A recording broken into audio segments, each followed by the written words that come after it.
Certa vez disse o mestre que só a verdade fará livre o homem.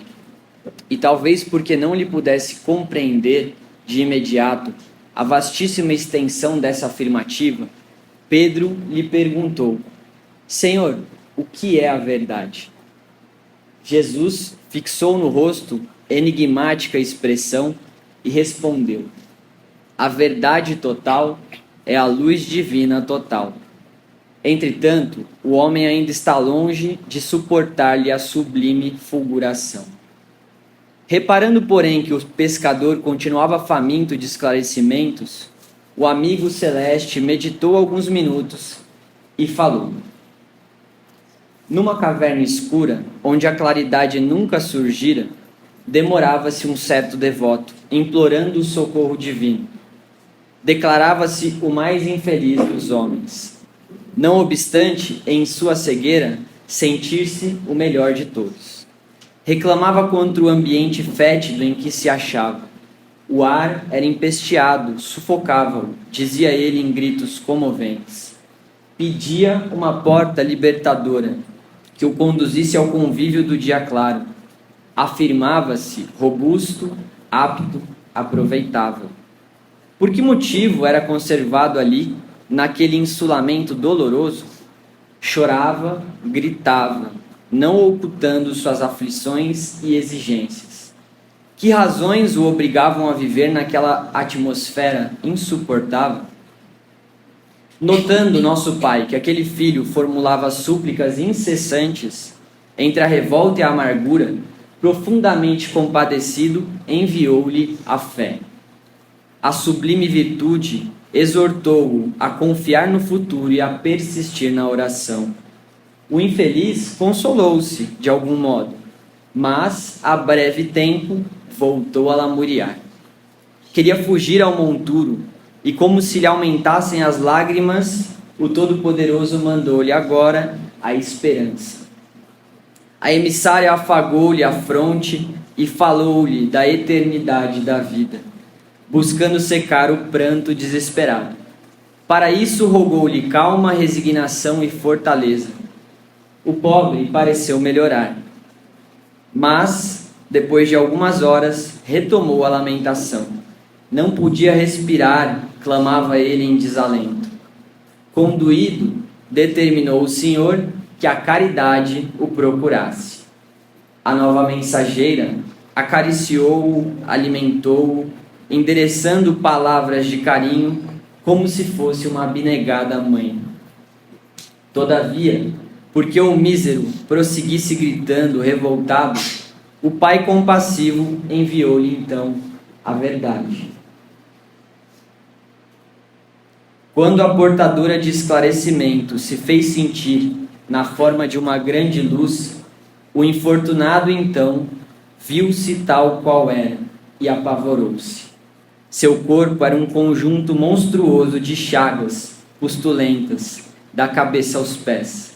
E agora ele percebia, espantado, que ele mesmo era o autor da atmosfera intolerável em que vivia. O pobre tremeu cambaleante, e notando que a verdade serena lhe abria a porta da libertação, horrorizou-se de si mesmo. Sem coragem de cogitar a própria cura, longe de encarar a visitadora frente a frente para aprender a limpar-se e purificar-se, o homem fugiu, espavorido, em busca de uma outra furna, onde conseguisse esconder a própria miséria que agora então reconhecia. Narra essa história que depois disso o mestre fez uma longa pausa. E ele termina dizendo o seguinte, para Pedro e para nós. Assim ocorre com a maioria dos homens perante a realidade. Sentem-se com o direito à recepção de todas as bênçãos do Eterno e gritam fortemente, implorando a ajuda celestial. Enquanto amparados pela fé, pela esperança ou pela caridade, consolam-se e desconsolam-se, creem e descreem, tímidos, irritadiços, hesitantes. Todavia, quando a verdade brilha diante deles, revelando-lhe a condição em que se encontram, costumam fugir apressados, em busca de esconderijos tenebrosos, dentro dos quais possam cultivar a ilusão. Nós escolhemos essa história para começar a nossa conversa de hoje, porque o tema proposto para nós foi humildade. E não tem como falarmos de humildade sem antes encararmos com a visita da verdade quem nós somos, não é mesmo? No Espiritismo se fala de reforma íntima, mas como é que eu vou mudar aquilo que eu nem reconheço que eu preciso mudar? Como é que eu vou curar uma chaga em mim se eu nem identifico que a chaga está em mim e não no meu irmão? Se eu nem consigo reconhecer que o causador daquele ambiente, assim como nessa história do qual eu tanto reclamo, o autor disso tudo, na maioria das vezes, sou eu mesmo. Então, esse é o primeiro passo de humildade. Humildade verdadeira ao nosso entendimento é reconhecer-se tal qual somos. Nessa história diz, o homem viu-se tal qual era. Quantas vezes nós verdadeiramente nos vimos tal qual somos? Será que a nossa autoimagem, a imagem que temos de nós, realmente nos representa?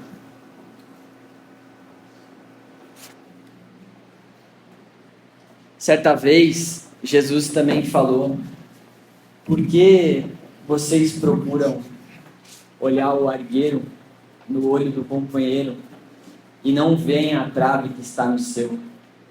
Muitas vezes nós somos rápidos, ligeiros em olhar o defeito, o problema, a dificuldade, sempre fora de nós, em algum terceiro, seja uma pessoa, seja o ambiente, assim como nessa história, não é verdade? Quantas vezes nós estamos olhando para o nosso próprio olho e percebendo que temos uma trave, ou seja, algo muito maior que nós temos a capacidade de trabalhar em nós antes de nos incomodarmos e querermos mudar o outro? Eu imagino que todo mundo aqui conviva com alguém, porque tal é a vida humana. A gente convive com o esposo, com a esposa, com o filho, com o irmão, com o chefe, não é assim? Com o amigo. E com certeza, mesmo para os mais jovens, rapidamente a gente repara que na vida a gente não muda ninguém, não é verdade, gente? Principalmente se você for num consultório de terapia para casais, fica fácil entender isso, né? A mulher que reclama do mesmo defeitinho do marido há 20 anos, ou o marido e vice-versa. E realmente, nós não temos esse poder. Reconhecer isso também é humildade. Reconhecer que o único poder que nós temos de verdade é sobre nós mesmos, sobre a nossa vida, as nossas atitudes, a nossa forma de pensar e de agir. E aí é onde acontece a mágica, a maravilha divina, que a gente vê se manifestar através de um Chico Xavier ou de um Jesus Cristo. Quando nós nos esforçamos por dar o melhor de nós, o outro escolhe mudar, porque se inspirou na nossa atitude. Sem você pedir, sem você reclamar, sem você falar, daqui a pouco aquela outra pessoa, vendo não a sua fala, não o que você defende, não o que você acredita, mas o que você faz, se inspira e começa a querer também mudar para melhor. Humildade é saber que imaginar, pensar e querer não nos torna quem nós projetamos ser. Humildade é saber colocar para conversar o que nós somos de verdade e o que gostaríamos de ser.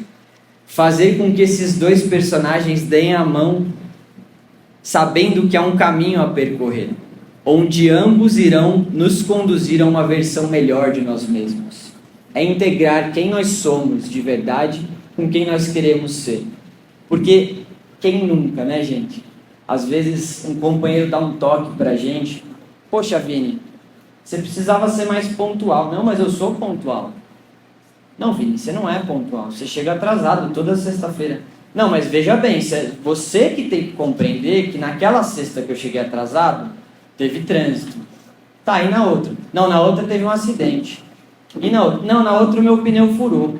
E na outra? Não, na outra, bem quando eu ia sair de casa, o meu cachorro fez xixi, eu tive que limpar, sabe? E muitas vezes nós sempre continuamos defendendo uma rigidez, uma autoimagem da qual não estamos dispostos a questionar, porque se nós realmente questionarmos, nós veremos que a atitude que nos levará à mudança depende de nós.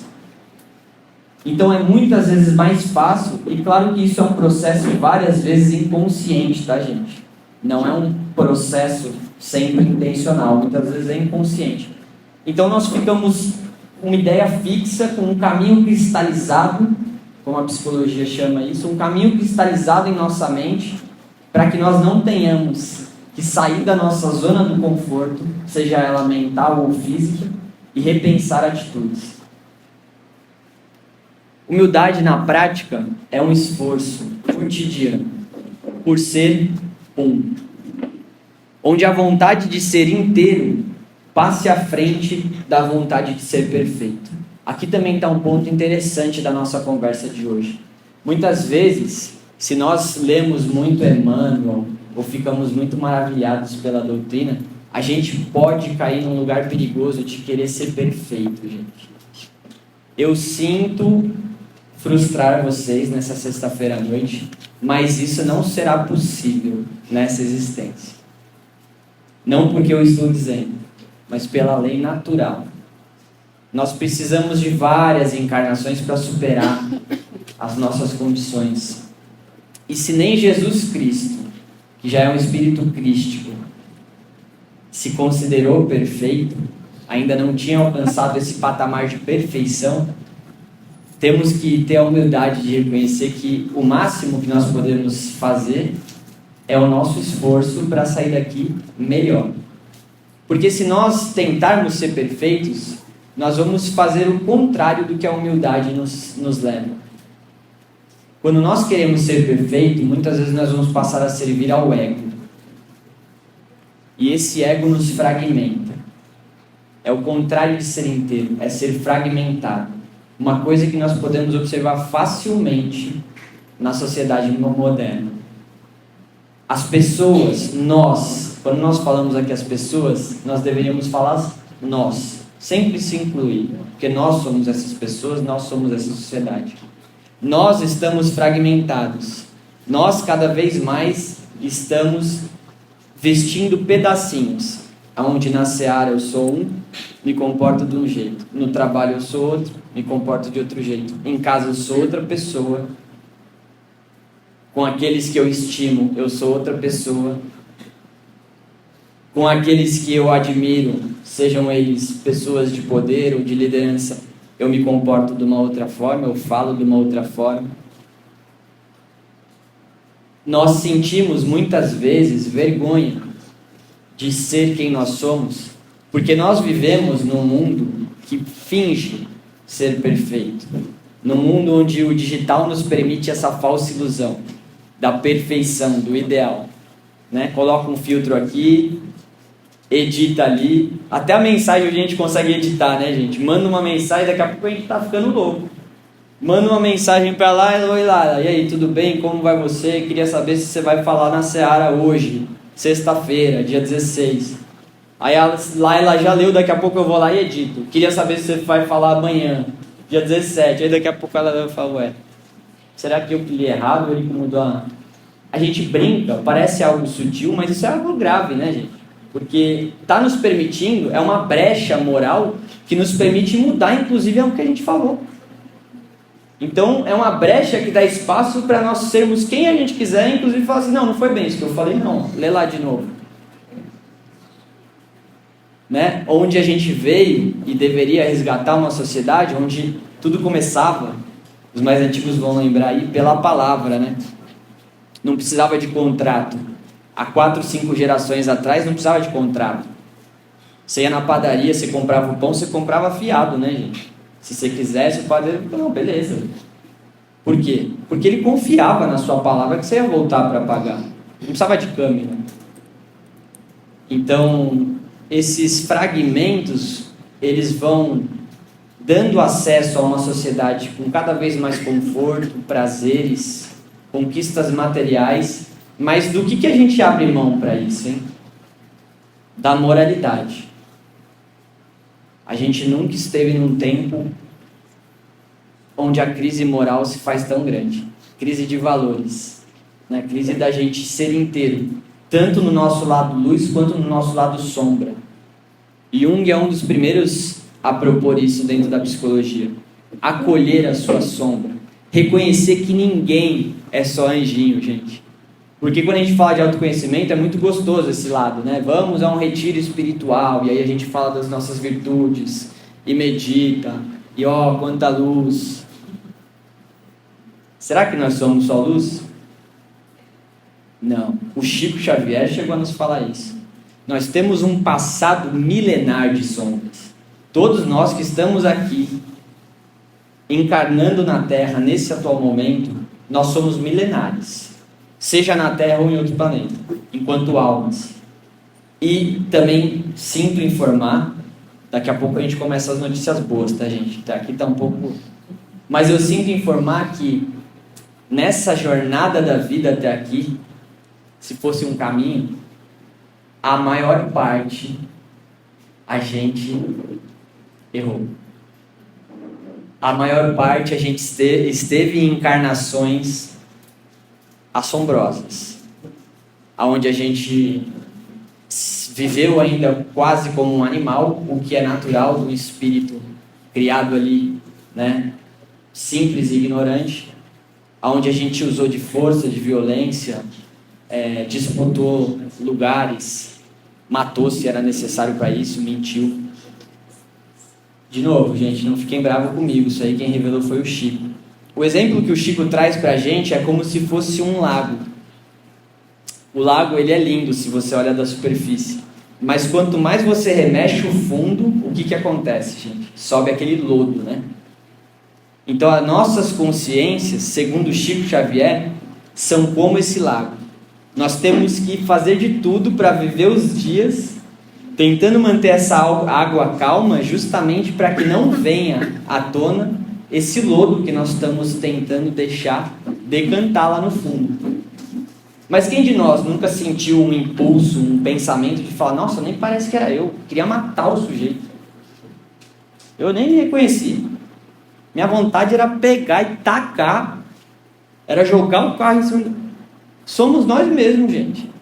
É esse passado aí que de vez em quando ainda ativa na gente. Esses gatilhos que ativam o pior de nós.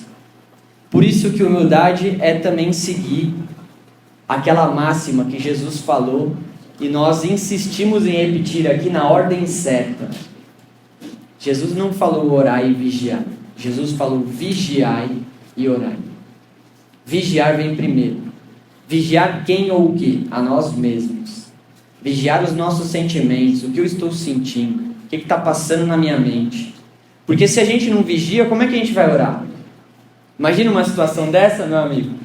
Eu estou bravo e vou rezar para Deus. Deus, por favor, está com raio nesse sujeito. Né? Estamos brincando, claro, mas se nós não vigiarmos o nosso pensamento, até nossa oração vai estar contaminada. Que nossa oração seja aquela oração, como Jesus nos ensinou, da pessoa humilde, que enquanto o fariseu está ali rezando em público para ser visto, multiplicando suas palavras, um simples homem está ali no canto, mal se atreve a olhar para o alto, prostrado de joelho, dizendo, batendo no peito, Senhor, seja propício a mim, pois eu sou falho. Olha que oração profunda, tocada de verdade. Senhor, me ajude, me favoreça. Por quê? Porque eu reconheço que eu sou falho. Se nós confiamos na espiritualidade, tá aí uma dica boa também. Todos nós temos um mentor, isso vocês já sabem, né? Ou uma mentora.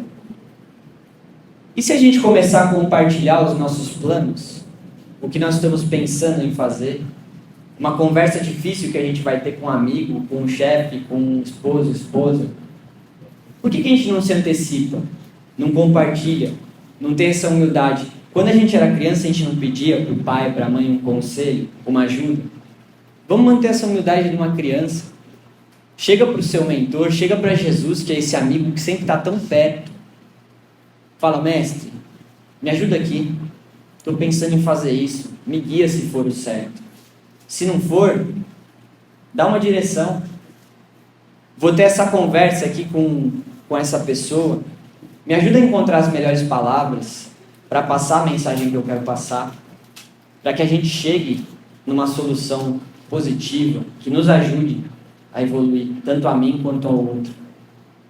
Uma simples oração dessa, o simples ato de humildade da gente se ligar ao Pai, reconhecendo a sua grandeza e a nossa pequenez, muda tudo.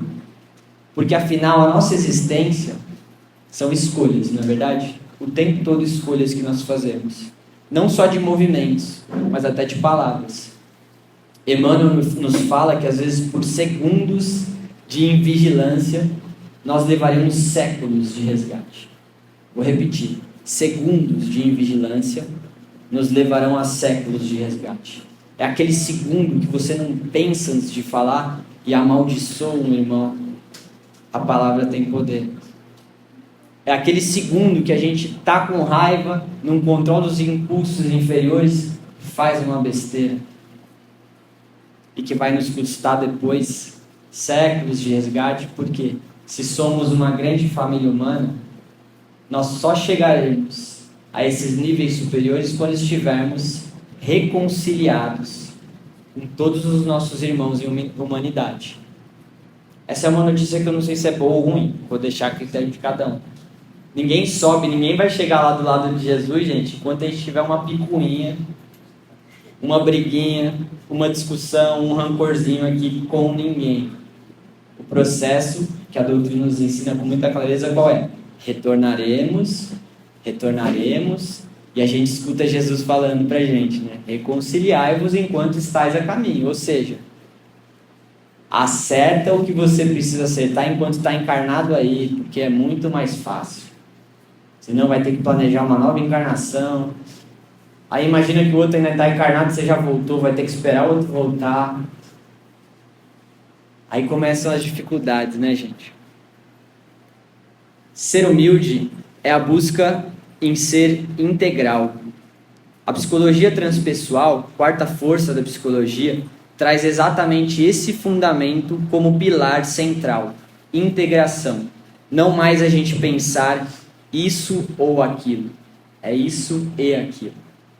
Não mais pensar certo ou errado. Certo e errado são experiências que nos ensinam. Não mais pensar sombra ou luz. Eu sou sombra ou luz? Eu sou os dois. Sombra e luz. Joana de Ângeles, ela nos diz que a repressão inconsciente dos conflitos da personalidade leva o ego a projetá-los nos outros indivíduos, nas circunstâncias e lugares, evadindo-se a aceitação dos erros e da responsabilidade por eles. Ó que jeito bonito que a Joana de Ângeles, mentora do Divaldo, está colocando para a gente de uma forma elegante assim, que a gente fica apontando o dedo para os outros. A repressão, ou seja, quando a gente não aceita, a gente nega, a gente reprime os nossos erros, o que acontece na nossa mente? A gente vai procurar no outro. Quem foi o culpado por isso aqui? Né? Se na nossa mente a gente está contando a história de que não fui eu, nunca fui eu, tem que ter alguém. Para essa história fechar. A gente faz isso, vocês sabiam, gente?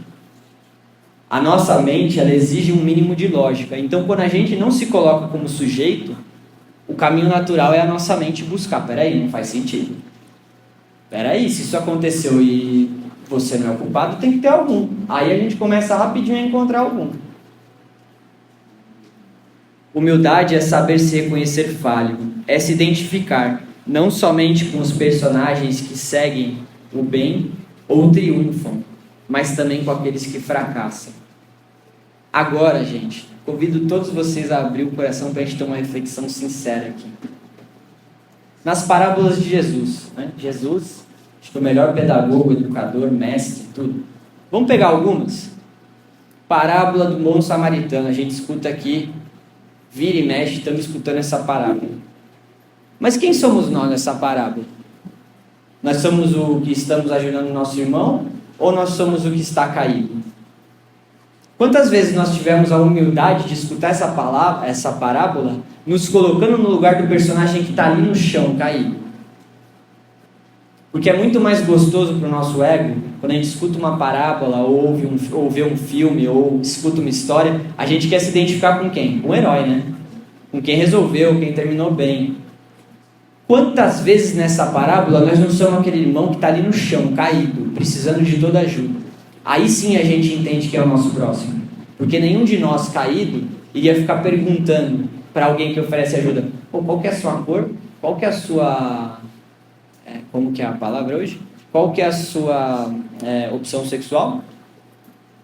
Qual que é o seu partido político? Imagina, gente, você está estrupiado no chão, semi-morto, pelado. Arrancaram tudo, você não tem nada. Aparece alguém para te ajudar, você vai perguntar isso? Que time você torce mesmo? Deixa eu ver se você está apto a me ajudar. Qual que é o seu cargo? Isso é humildade. Porque muitas vezes a gente olha do lugar de como quem estivesse ajudando. E muitas vezes nós somos essa pessoa que está caída. E humildade é reconhecer que a gente também precisa da ajuda de alguém. Todos nós precisamos da ajuda de alguém. Todos nós que estamos aqui. Em alguma área de nossa vida, nós somos essa pessoa caída que precisa da ajuda do outro. Humildade é saber aceitar ajuda, parece óbvio, mas não é tão fácil assim. E na parábola dos talentos, onde o Senhor distribui seus talentos, um vai lá, recebe 5 talentos, multiplica, não é isso? Transforma em 10. O outro recebe 2 talentos e transforma em 4. E tem um sujeito lá que recebe 1 talento só. O que ele faz? Ele enterra. Ele enterra o talento.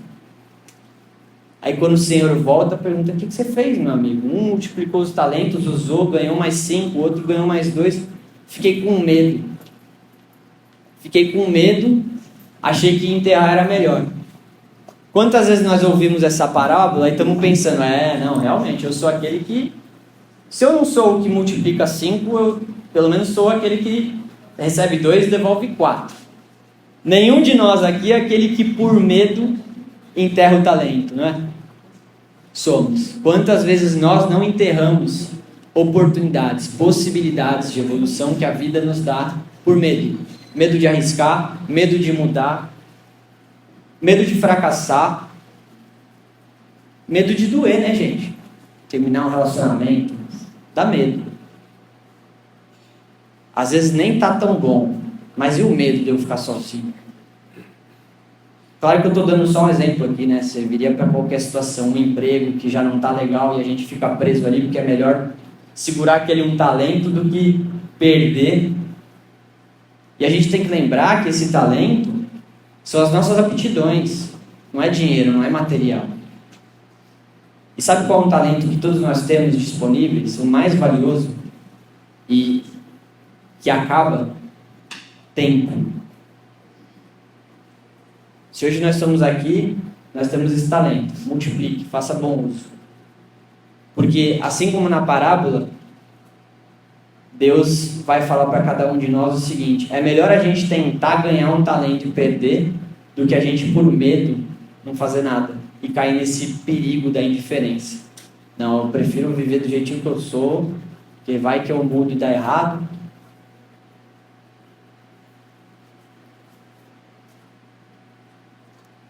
Eu vim para que tenham a vida e a tenham em abundância. Jesus falou isso, está registrado em João, capítulo 10, versículo 10. E aqui a gente vai terminar fazendo uma distinção entre existir e viver. Existência, todos nós fomos abençoados com essa aqui. Nós existimos. Mas até aí a pedra também existe. Essa cadeira que você está sentado existe também. A planta existe. O Emmanuel, ele vai nos dizer que em sentido espiritual, viver é algo diferente de existir. Viver é algo diferente de existir. A vida é a experiência digna da imortalidade. A vida, existe vida toda vez que nós usamos esse tempo para dignificar algo em nós que será imortal. Toda vez que nós vivemos um momento e aquilo se transforma numa memória boa, isso é viver. Nós estamos imortalizando aquele momento. Toda vez que nós fazemos algo para alguém, nós passamos a fazer parte da vida desse alguém. Aquele alguém nos importa. Importar é trazer para dentro. Aquele alguém nos importa para dentro do seu coração e carrega na sua jornada eterna enquanto alma. Por isso que ser importante deve ser a nossa busca. Existem muitas pessoas que são famosas, mas não têm importância nenhuma. Existem outras que são anônimas, ou quase anônimas, mas que são extremamente importantes. Que existem várias pessoas que querem carregar aquela pessoa na história dela, porque ela fez a diferença. Então, que a gente possa buscar, mais do que existir, viver. Investir esse tempo de existência que nos é dado para viver de verdade, para viver em abundância. E como o tema da noite é humildade, nenhum exemplo melhor de humildade do que o sol. Vamos lembrar de Jesus falando para a gente, né? Eu vim para que tenham vida e vida em abundância. E agora vamos pensar no sol, esse astro-rei que governa um sistema inteiro do qual a gente faz parte, que mantém a harmonia de todos aqueles astros que orbitam sobre ele, e que, mesmo sendo o astro-rei, todo dia ele se põe para que a lua possa brilhar, para que a gente possa descansar, repousar. E além disso, lembrar das palavras do Mestre, quando seus discípulos discutiam quem era o maior entre eles, e Jesus fala para a gente, para cada um de nós: aquele que quiser ser o maior, se faça o menor. Aquele que quiser ser o primeiro, se faça o último. Esse é o exemplo do nosso grande sol. O sol é um astro, que eu não sei se todos aqui sabem, todos os dias para prover para nós luz e calor, que é o que nos permite bilhões de seres humanos estarem vivos nesse planeta. Ele se consome. Todos os dias o sol se consome. Ele queima a sua própria energia, ele sacrifica a si mesmo para que isso possa gerar calor e luz, o que nos permite viver em abundância. Então, que nós saibamos que a maior humildade que nós podemos alcançar aqui nessa existência é o ato de dar de nós algo para que outros seres tenham mais vida em abundância. Que assim seja, graças a Deus.